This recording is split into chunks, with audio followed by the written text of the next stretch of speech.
그날 아침 건강보험공단에서 온 우편물을 뜯는 순간 제 인생이 송두리째 무너지기 시작했습니다. 안녕하세요. 저는 김순덕입니다. 올해 72살이고 대형 빌딩 청소 용역으로 일하고 있습니다. 25살에 남편을 잃고 혼자 아들을 키우며 살았습니다.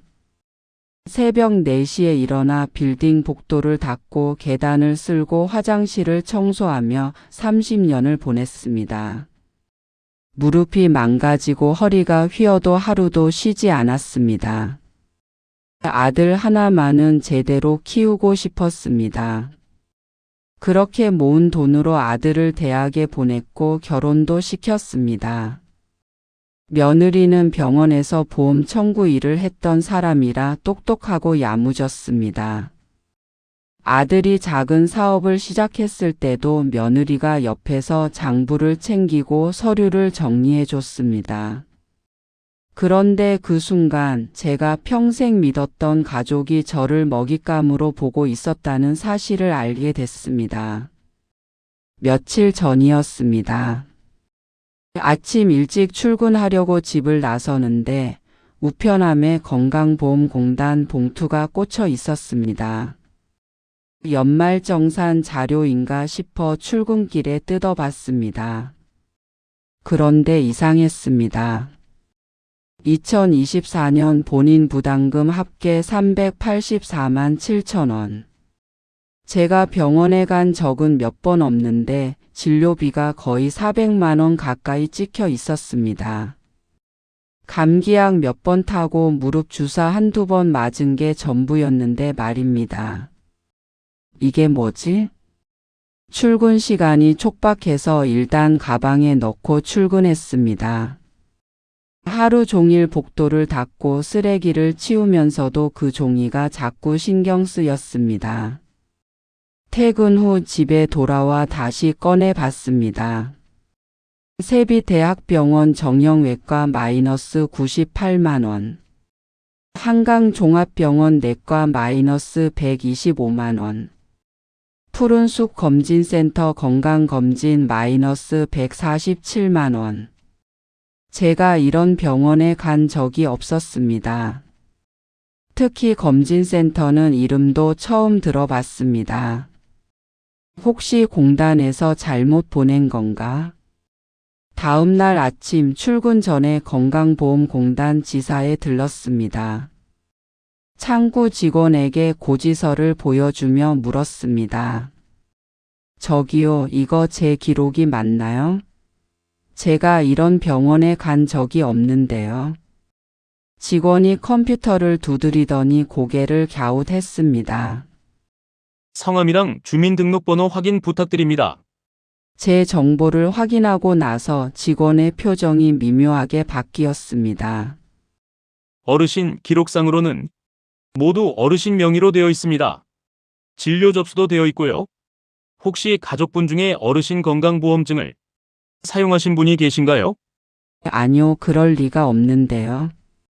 그럼 혹시 최근에 부양자 정보가 변경된 적 있으신가요? 부양자요? 그게 뭔데요? 직원이 다시 화면을 확인했습니다. 어르신 6개월 전에 부양자가 변경됐네요.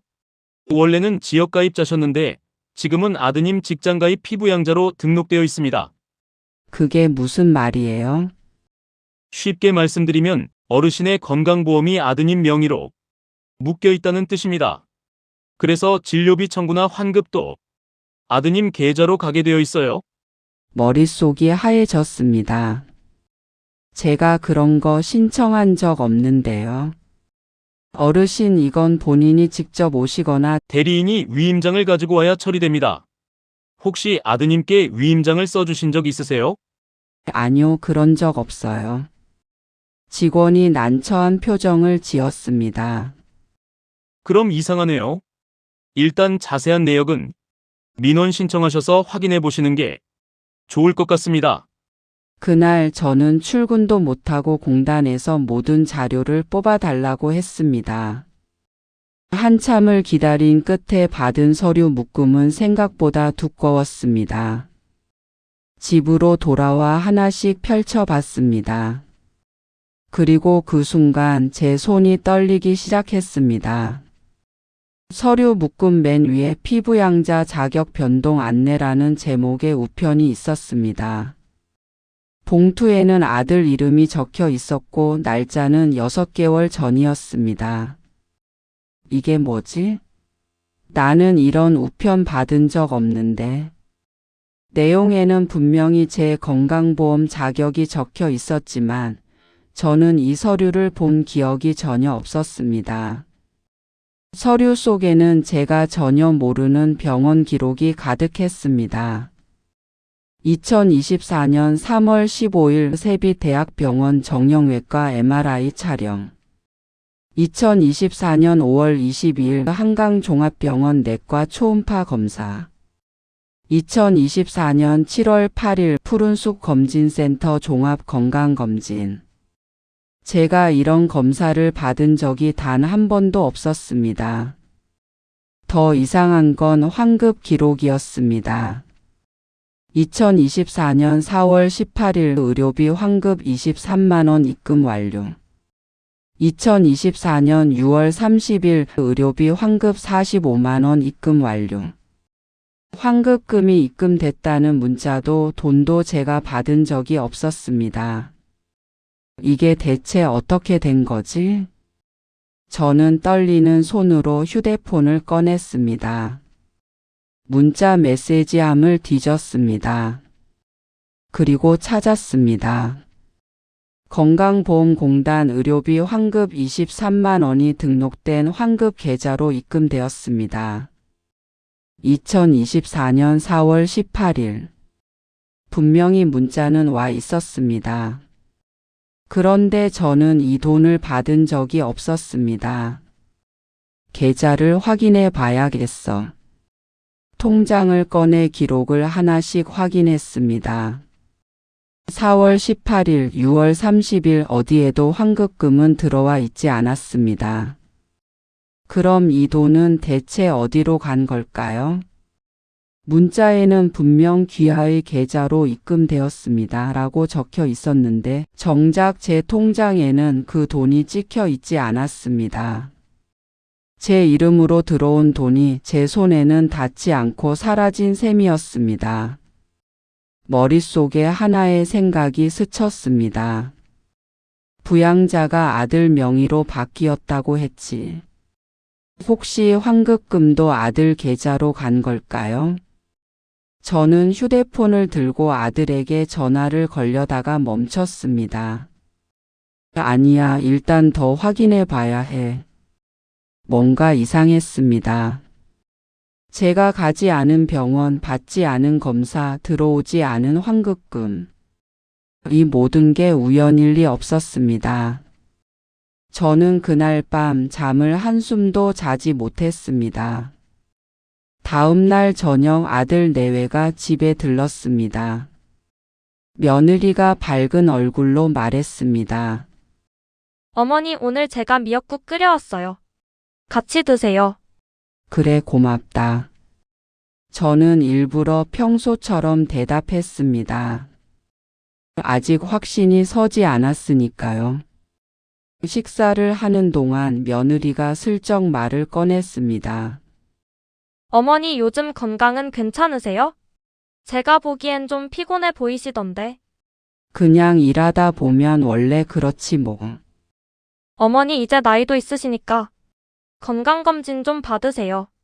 제가 병원 예약 도와드릴게요. 아니야, 괜찮아. 나 병원 안 가도 돼. 며느리가 아들을 쳐다봤습니다. 아들이 어색하게 웃으며 말했습니다. 엄마, 그래도 한 번쯤은 받아보시는 게 좋잖아요. 됐어, 나 건강해. 병원 갈 시간에 일이나 더 하지. 그날 밤 며느리는 계속해서 건강검진 이야기를 꺼냈습니다. 제가 계속 거절하자 며느리의 표정이 미묘하게 굳었습니다. 어머니, 요즘 깜빡깜빡 하시는 것 같던데 혹시 불편하신 데는 없으세요? 깜빡깜빡. 나 멀쩡해. 그래도 나이 드시면 그럴 수 있잖아요. 제가 병원 모시고 갈 테니까 한 번만 검사 받아보세요. 저는 그 순간 며느리의 눈빛을 똑똑히 봤습니다.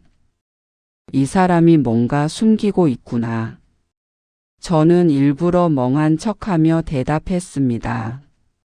그래, 알았어. 나중에 생각해 볼게. 며느리가 안도하는 표정을 지었습니다. 며칠 뒤 저는 다시 건강보험공단에 갔습니다. 이번에는 상담실에서 직원과 따로 이야기를 나눴습니다. 저기요, 제가 지난번에 왔었는데요. 이상한 진료 기록이 너무 많아서요. 이거 혹시 누가 제 이름을 도용한 건 아닌가요? 직원이 심각한 표정으로 고개를 끄덕였습니다. 어르신, 이런 경우 보통 가족 중 누군가가 어르신의 건강보험증을 사용했을 가능성이 큽니다. 특히 부양자 변경이 이루어진 경우에는 더욱 그렇고요. 그럼 어떻게 해야 하나요? 일단 경찰에 신고하시거나 직접 병원에 가서 진료 기록을 확인해 보시는 게 좋습니다. 그리고 부양자 변경 신청서 원본도 확인하셔야 해요. 혹시 위조된 위임장이 사용됐을 수 있으니까요. 위조요? 네, 어르신. 요즘 이런 사례가 종종 있습니다. 가족이 어르신 몰래 서류를 만들어서 건강보험을 악용하는 경우가 있어요. 그 말을 듣는 순간 등골이 서늘해졌습니다. 저는 그날 청소 명찰을 목에 건 채로 공단 건물 복도에 한참 서 있었습니다. 30년을 일해온 이 명찰이 갑자기 무겁게 느껴졌습니다. 내가 이렇게 고생해서 번 돈을 내 이름을 가지고 누가 함부로 쓰고 있다는 거야? 저는 결심했습니다. 끝까지 파헤쳐 봐야겠어. 그날 밤 저는 집 안을 샅샅이 뒤졌습니다. 서랍, 옷장, 책상 구석구석을 다 확인했습니다. 그리고 옷장 깊숙한 곳에서 빨간 봉투 하나를 꺼냈습니다. 이 봉투는 제가 일부러 준비해 둔 것이었습니다. 겉면에는 유언장이라고 크게 써놨지만 사실 안에는 빈 종이만 들어 있었습니다. 며칠 전부터 저는 이상한 낌새를 눈치챘습니다. 서랍이 미묘하게 열려 있거나 책상 위 서류가 조금씩 움직여 있었습니다. 누군가 제 물건을 뒤지고 있었던 겁니다. 만약 누군가 이 봉투를 찾으면 그 사람이 범인이야. 저는 일부러 이 빨간 봉투를 눈에 띄는 곳에 두고 며칠간 지켜봤습니다. 그리고 어제 봉투가 조금 구겨져 있는 걸 발견했습니다. 누군가 열어봤어. 저는 봉투를 다시 원래 자리에 놓고 집 안 곳곳에 작은 표시를 남겼습니다. 책 위치, 서류 방향, 심지어 머리카락 한 올까지. 이제 더 확실히 알아야 해. 며칠 뒤 며느리가 또 집에 들렀습니다. 이번에는 낯선 여자를 한 명 데리고 왔습니다. 어머니, 여기는 제 어머니세요. 인사드려요. 아, 그래요? 처음 뵙겠습니다. 며느리 어머니는 60대 후반으로 보이는 여자였습니다. 눈빛이 날카로웠고 말투가 야무졌습니다. 어머니, 제가 들었는데 건강이 안 좋으시다면서요? 제가 아는 분이 공단에 계시거든요. 혹시 도움이 필요하시면 말씀하세요. 아니요, 괜찮아요. 에이, 그러지 마시고요. 요즘 건강보험 환급 같은 것도 받을 수 있는 게 많은데 어르신들은 잘 모르시잖아요. 제가 좀 알아봐 드릴게요. 저는 그 순간 이 여자도 한패라는 걸 직감했습니다. 아, 그래요? 그럼 부탁드립니다. 저는 일부러 순진한 척 대답했습니다. 사돈이 만족스러운 표정으로 며느리를 쳐다봤습니다. 며느리도 안도한 듯 미소를 지었습니다. 그날 밤 사돈이 돌아간 뒤 며느리가 제 방에 들어왔습니다. 어머니 혹시 서류 같은 거 보관하고 계신 데 있으세요? 제가 정리 좀 도와드릴게요. 서류? 뭐 별로 없는데. 아니, 그래도 건강보험증이나 통장 같은 거 있잖아요. 제가 한번 확인해 볼게요. 며느리가 서랍을 열려고 하자 저는 재빨리 손을 뻗었습니다. 아니야, 괜찮아. 내가 알아서 할게. 며느리의 표정이 굳었습니다. 어머니 왜 그러세요? 제가 도와드리려는데. 됐어, 내 일은 내가 하면 돼. 며느리가 더 이상 말을 잇지 못하고 나갔습니다. 저는 방문을 닫고 혼자 앉아 생각했습니다. 이 사람들이 대체 뭘 하려는 거지? 며칠 뒤 휴대폰에 문자 하나가 왔습니다. 김순덕 고객님, 8월 15일 예약하신 건강검진이 취소되었습니다. 저는 검진을 예약한 적이 없었습니다. 그런데 누군가 제 이름으로 예약을 했다가 취소한 겁니다. 누가 이런 짓을 한 거지? 저는 검진센터에 전화를 걸었습니다. 저기요, 제가 예약한 적이 없는데 취소 문자가 왔어요. 고객님 확인해보니 7월 20일에 전화로 예약하셨고 어제 취소 요청이 들어왔습니다. 전화로요? 누가 전화했는데요? 기록상으로는 보호자분께서 전화하셨다고 나와 있습니다. 보호자요? 네, 따님이라고 하셨는데요. 저는 딸이 없었습니다. 제가 딸이 없는데요. 아, 그럼 혹시 며느리분이셨을 수도 있겠네요. 죄송합니다. 저희가 정확히 확인을 못했네요. 전화를 끊고 나서 저는 한참을 멍하니 앉아 있었습니다. 며느리가 내 이름으로 검진 예약을 했다가 취소한 거야? 이제 의심이 아니라 확신이었습니다. 며느리가 뭔가를 꾸미고 있었습니다. 그리고 그 뭔가는 저와 관련된 것이었습니다. 저는 그날 밤 작은 녹음기를 하나 샀습니다. 그리고 집 안 곳곳에 숨겨뒀습니다. 이제 증거를 모아야 해. 며칠 뒤 아들과 며느리가 또 집에 왔습니다. 이번에는 사돈도 함께였습니다. 거실에 둘러앉아 이야기를 나누는데 며느리가 슬쩍 말을 꺼냈습니다. 어머니 요즘 많이 힘드시죠? 제가 보기에 좀 쉬셔야 할 것 같은데. 뭐가 힘들어? 나 멀쩡해. 사돈이 끼어들었습니다. 어머니, 나이 드시면 건강 챙기셔야죠. 제가 아는 분이 좋은 병원 알려줬는데 한번 가보시는 게 어때요? 병원은 무슨? 나 안 아파. 며느리가 조금 초조한 표정을 지었습니다. 어머니 그래도 검사 한번 받아보시면 좋잖아요. 요즘 어르신들 치매 검사도 많이 받으시던데. 치매?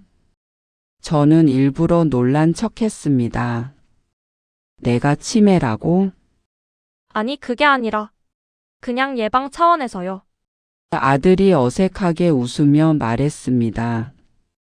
엄마, 그냥 한번 받아보시라고요. 별거 아니에요. 저는 그 순간 이 사람들이 저를 어디로 데려가려는지 알 것 같았습니다. 나를 치매 환자로 만들려는 거구나. 저는 떨리는 목소리로 대답했습니다. 그래, 알았어. 나중에 가볼게. 며느리가 안도한 표정을 지었습니다. 그럼 제가 예약 도와드릴게요. 응, 그래. 저는 그날 밤 녹음기를 확인했습니다. 그리고 그들의 대화가 선명하게 녹음되어 있는 걸 확인했습니다. 이제 증거를 더 모아야 해. 그리고 때가 되면 한 번에 폭로해야 해. 저는 침대에 누워 천장을 바라봤습니다. 30년을 청소하며 살아온 제 인생이 지금 이 순간 송두리째 흔들리고 있었습니다. 하지만 저는 포기하지 않았습니다. 끝까지 싸워야 해. 내 인생을 지켜야 해. 그리고 다음 날 아침 저는 다시 청소 명찰을 목에 걸고 출근했습니다. 평소처럼 복도를 닦고 계단을 쓸었습니다. 하지만 제 머릿속에는 한 가지 생각만이 맴돌았습니다. 이 싸움 내가 이길 거야. 그날 이후 저는 평소보다 일찍 퇴근했습니다. 공단에서 받은 서류만으로는 도저히 믿기지가 않았습니다. 정말로 내 이름으로 이렇게 진료가 잡혀 있었던 걸까? 직접 병원에 확인해 봐야겠다. 건강보험공단에서 받아온 서류를 다시 한번 꼼꼼히 살펴봐야 했습니다. 빌딩 복도를 닦고 계단을 쓸면서도 머릿속은 계속 그 진료 기록과 환급금 문제로 가득했습니다.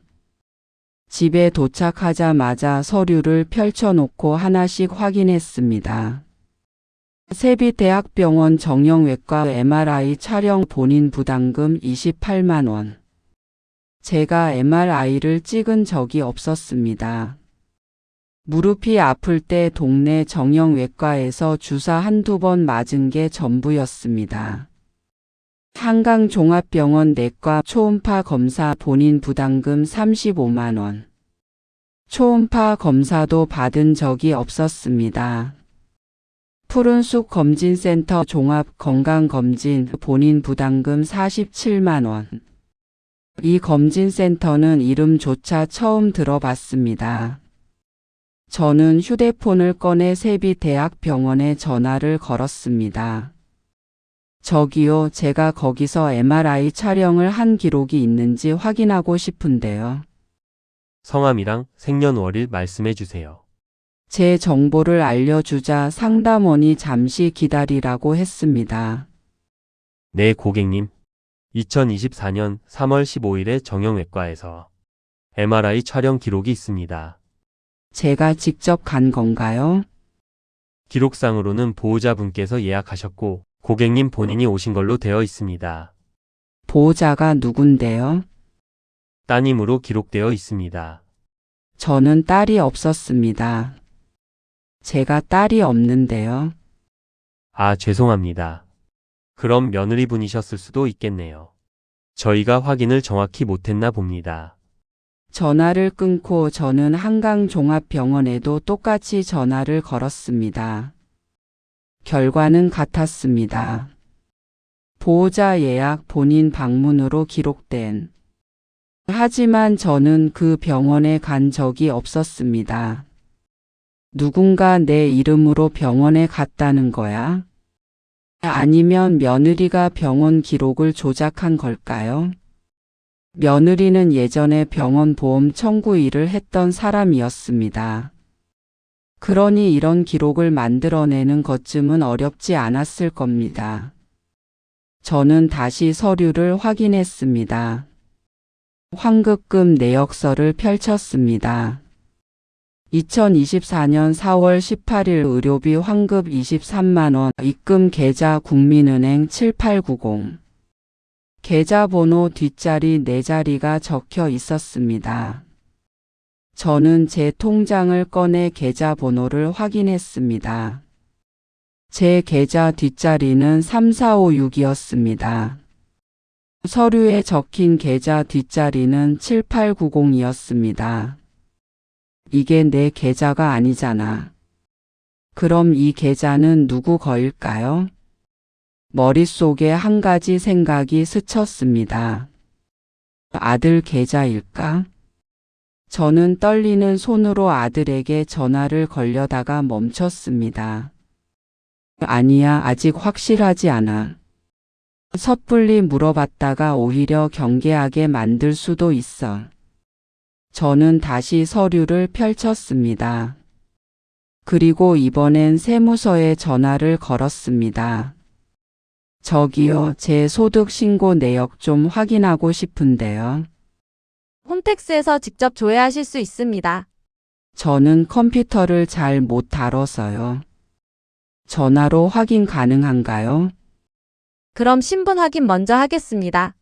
몇 가지 질문에 답한 뒤 상담원이 말했습니다.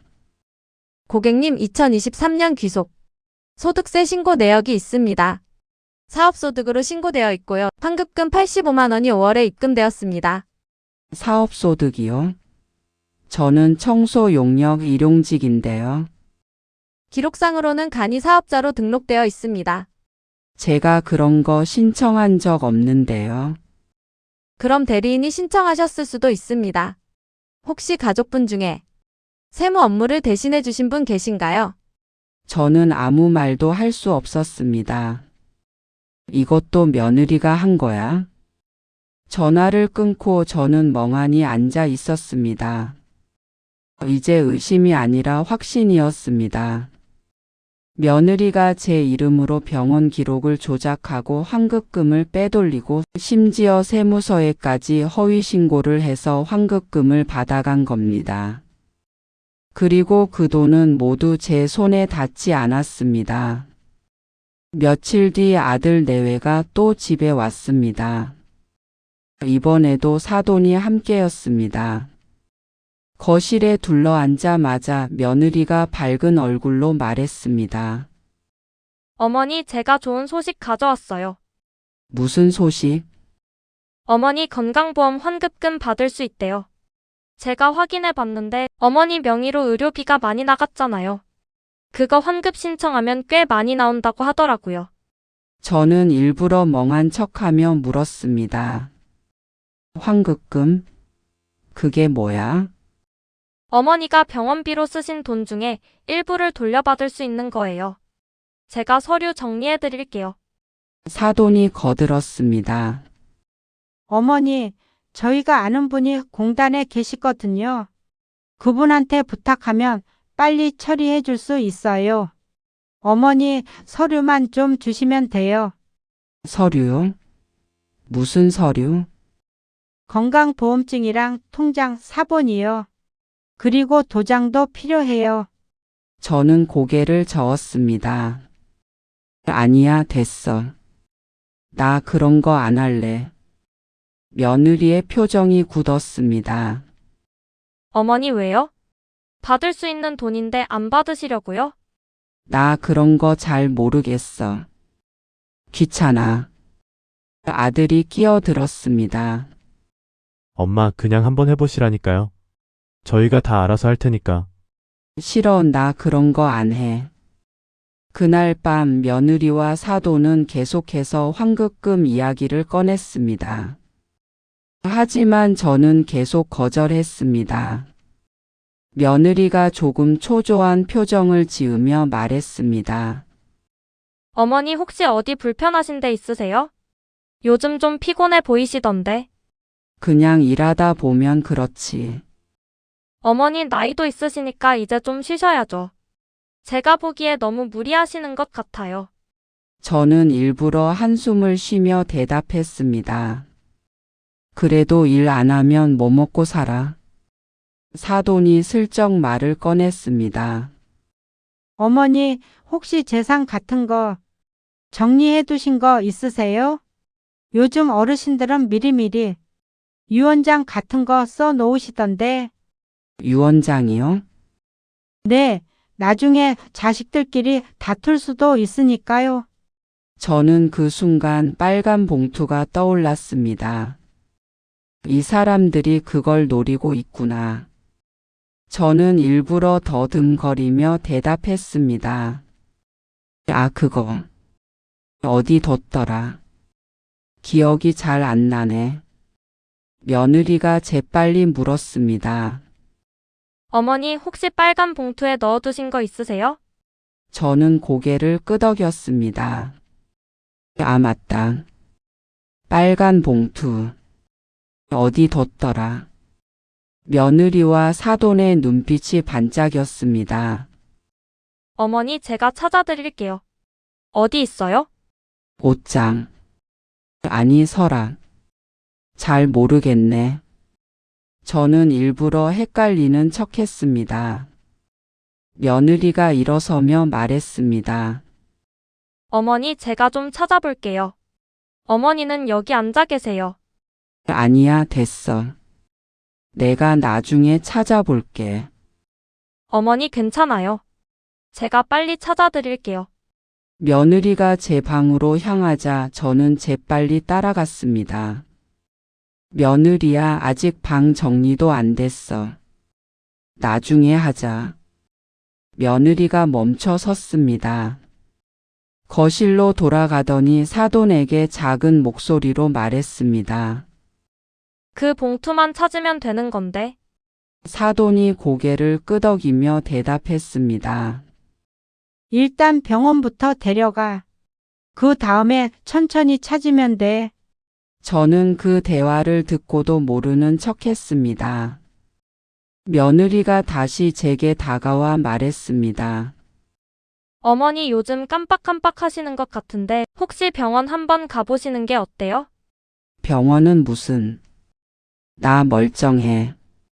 어머니, 그래도 검사 한번 받아보시는 게 좋잖아요. 요즘 치매 조기 발견이 중요하다던데. 저는 그 순간 녹음기가 작동하고 있다는 걸 떠올렸습니다. 다 녹음되고 있어. 계속 말하게 해야 해.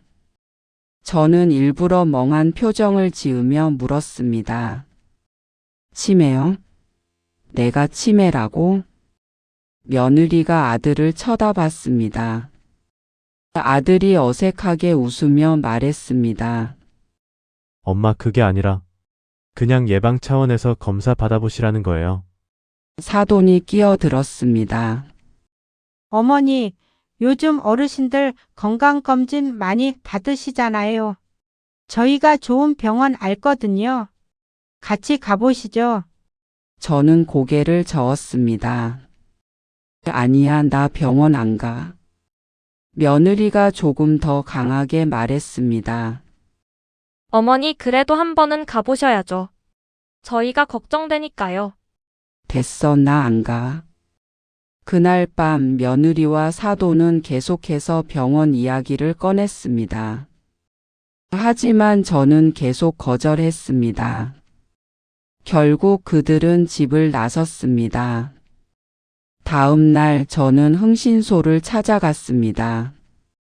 저기요, 제 아들 계좌번호를 확인하고 싶은데요. 가능한가요? 흥신소 직원이 고개를 끄덕였습니다. 가능은 한데 비용이 좀 듭니다. 그리고 정확한 정보가 필요해요. 저는 제가 가지고 있는 서류를 보여줬습니다. 이 계좌번호 뒷자리가 7890인데 이게 제 아들 계좌인지 확인하고 싶어요. 직원이 서류를 확인하더니 말했습니다. 며칠 정도 시간 주시면 확인해 드릴게요. 일주일 뒤 흥신소에서 연락이 왔습니다. 고객님, 확인됐습니다. 그 계좌는 고객님 아드님 명의가 맞습니다. 저는 그 순간 모든 게 명확해졌습니다. 며느리가 제 이름으로 병원 기록을 만들고 환급금을 아들 계좌로 받아간 겁니다. 그리고 세무서 환급금도 마찬가지였을 겁니다. 저는 흥신소에 추가로 부탁했습니다. 그리고 제 며느리가 누구랑 자주 연락하는지도 확인해 주실 수 있나요? 그건 개인정보라 어렵습니다. 하지만 공개된 정보는 찾아드릴 수 있어요. 며칠 뒤 흥신소에서 또 연락이 왔습니다. 고객님, 며느리분께서 최근에 한 사람이랑 자주 연락하시던데 조회해보니 보험 브로커로 알려진 사람입니다. 보험 브로커요? 네, 건강보험이나 세무 관련해서 불법적인 일을 도와주는 사람이에요. 좀 위험한 사람이죠? 저는 그 순간 사돈이 떠올랐습니다. 사돈이 그 브로커를 연결해 준 거구나. 이제 모든 퍼즐이 맞춰졌습니다. 며느리는 병원 기록을 조작하고 사돈은 브로커를 연결해 주고 아들은 돈을 받아갔습니다. 그리고 저는 그 모든 과정에서 이용당한 겁니다. 며칠 뒤 며느리에게서 전화가 왔습니다. 어머니 내일 병원 예약했어요. 같이 가요. 무슨 병원? 정신과요. 어머니 요즘 깜빡깜빡 하시잖아요. 검사 한번 받아보시는 게 좋을 것 같아서요. 저는 잠시 침묵했습니다. 드디어 본격적으로 움직이는구나. 알았어, 갈게. 네, 내일 아침 10시에 모시러 갈게요. 전화를 끊고 저는 녹음기를 확인했습니다. 며느리와 아들 사돈의 대화가 모두 녹음되어 있었습니다. 어머니 치매 판정 받으면 대리인 선임할 수 있어. 그럼 서류 처리 다 우리가 할 수 있지. 빨간 봉투도 찾아야 돼. 거기 유언장 있을 거야. 브로커한테 위임장 위조 부탁했어.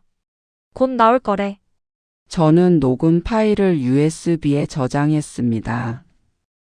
그리고 건강보험공단과 세무서에서 받은 모든 서류도 따로 복사해 뒀습니다. 이제 준비는 다 됐어.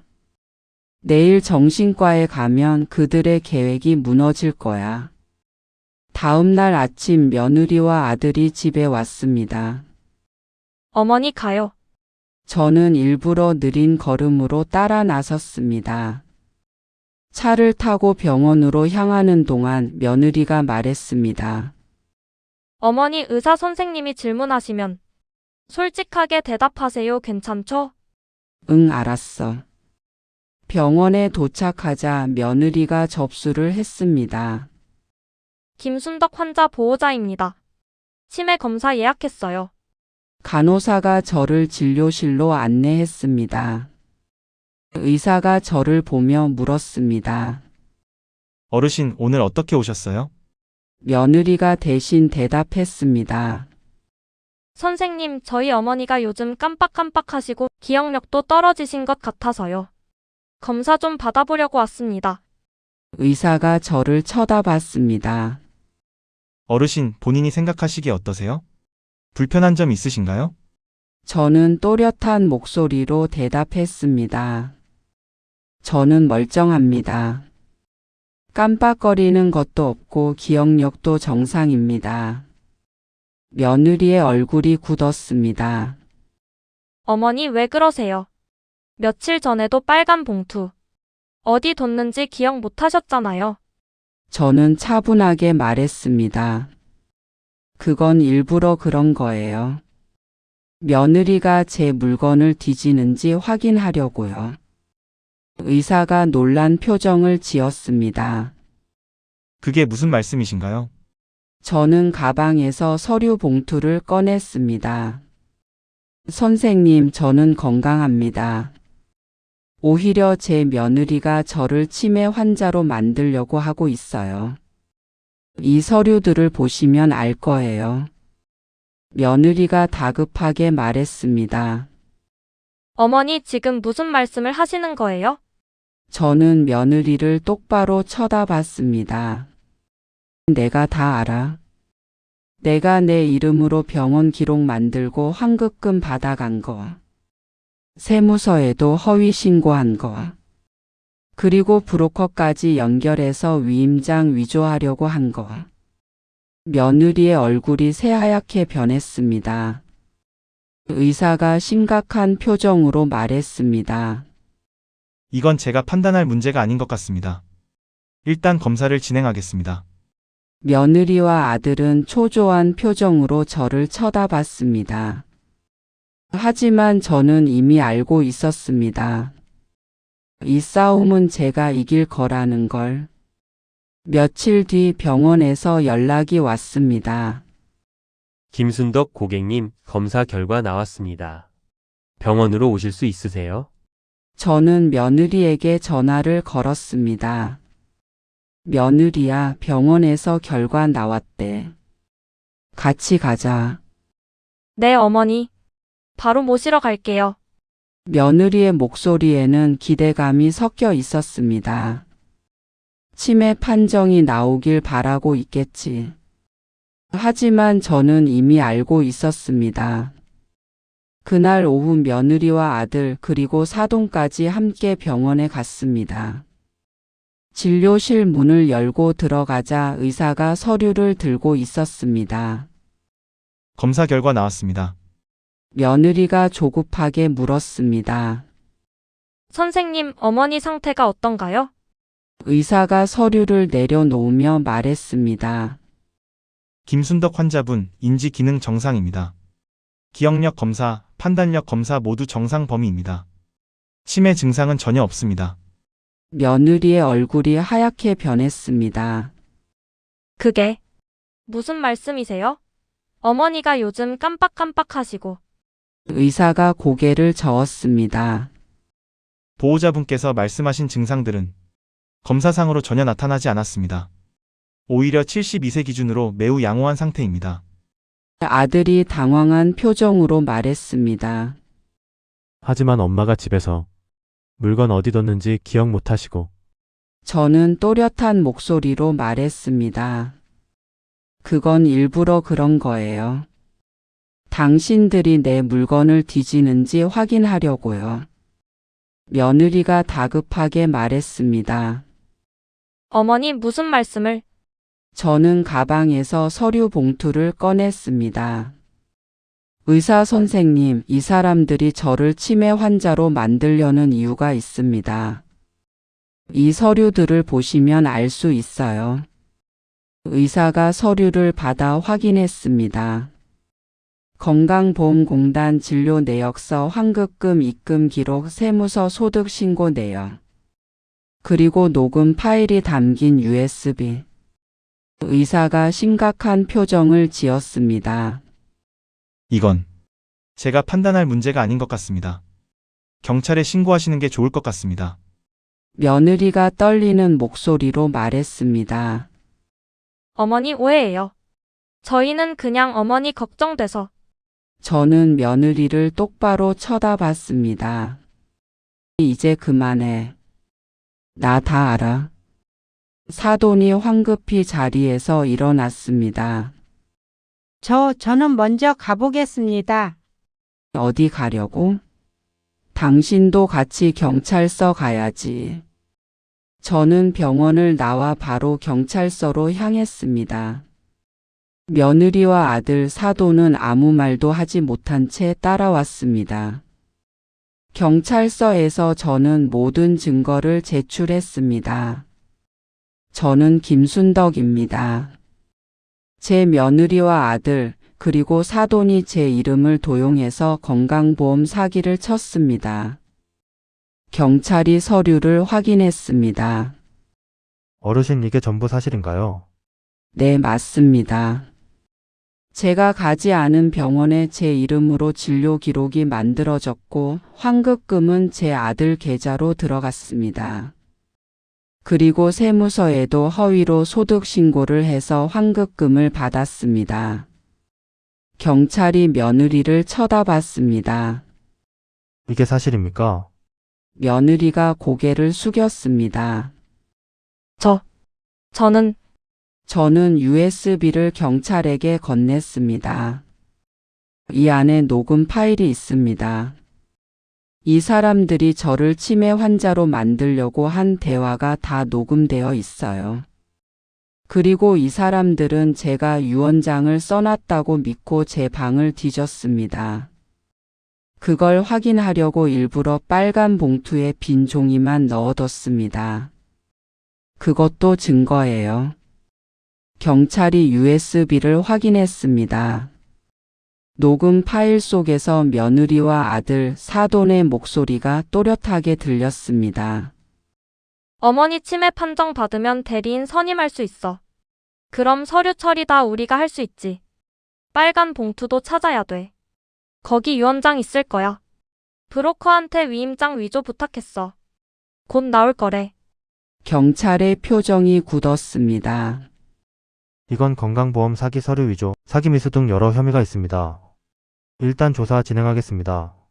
며느리와 아들 사돈은 경찰 조사를 받게 됐습니다. 며칠 뒤 건강보험공단에서 연락이 왔습니다. 김순덕 고객님, 신고하신 건에 대해 조사 결과가 나왔습니다. 허위 진료 기록이 확인됐고 환급금 부정 수령도 확인됐습니다. 아드님과 며느리분에 대한 형사 고발 조치가 진행됩니다. 세무서에서도 연락이 왔습니다. 고객님, 허위소득 신고건에 대해 조사했습니다. 환급금 부정수령이 확인됐고 해당 금액은 전액 환수 조치됩니다. 그리고 가산세와 함께 추가 세금이 부과됩니다. 저는 그날 집에 혼자 앉아 빨간 봉투를 꺼냈습니다. 겉면에는 유언장이라고 크게 써 있었지만 안에는 빈 종이만 들어 있었습니다. 이 봉투 때문에 저 사람들이 얼마나 애를 썼는지 모르지. 저는 빈 종이를 보며 쓴 웃음을 지었습니다. 며느리와 사돈은 이 봉투에 재산 목록이나 통장 정보가 들어 있을 거라 생각했을 겁니다. 하지만 저는 일부러 빈 봉투를 만들어서 그들의 탐욕을 확인했던 겁니다. 내 물건을 뒤지고 내 서류를 훔치고 내 이름으로 사기를 치고. 저는 봉투를 다시 접어서 서랍에 넣었습니다. 이제 이 봉투는 더 이상 필요하지 않았습니다. 한 달 뒤 재판이 열렸습니다. 판사가 며느리를 향해 말했습니다. 피해자는 피고인의 시어머니이자 이 사건에서 가장 보호받았어야 할 노인입니다.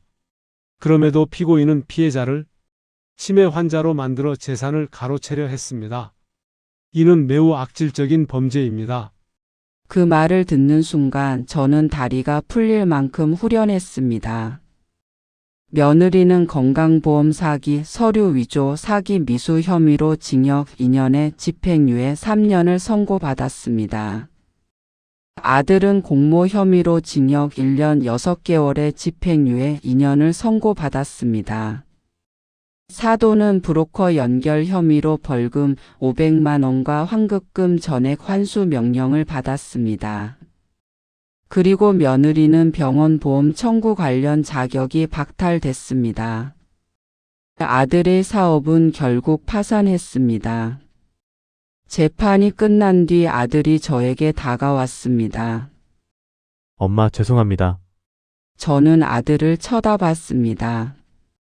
30년 동안 제 밥 숟가락을 줄이면서까지 키운 자식이 결국 저를 치매 환자로 만들려던 장본인이었습니다. 미안하다고 해서 끝날 일이 아니야.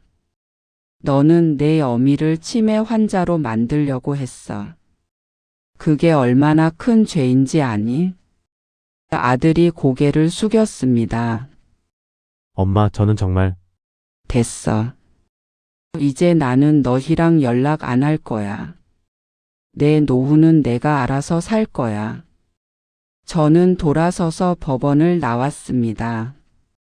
그날 이후 저는 다시 제 일상으로 돌아갔습니다. 새벽 4시에 일어나 빌딩 복도를 닦고 계단을 쓸고 화장실을 청소했습니다.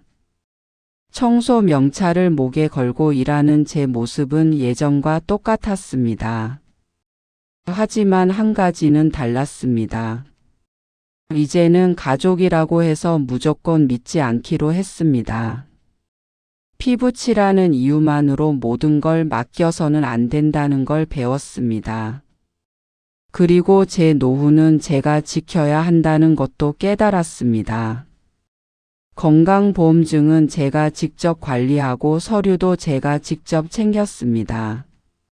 세무서 일도 제가 직접 확인하고 통장도 제 손에서 떠나지 않게 했습니다. 어느 날 빌딩 복도를 닦다가 창밖을 보니 햇살이 따뜻했습니다. 저는 청소 걸레를 들고 한참을 서 있었습니다. 그래, 나는 아직 멀쩡해. 내 인생은 내가 지킬 수 있어. 그리고 다시 복도를 닦기 시작했습니다. 30년을 이렇게 살아왔고 앞으로도 이렇게 살아갈 겁니다. 누가 뭐래도 저는 제 삶을 지켜낼 겁니다. 내 노후는 내가 책임진다. 그것만이 제가 배운 유일한 진실이었습니다.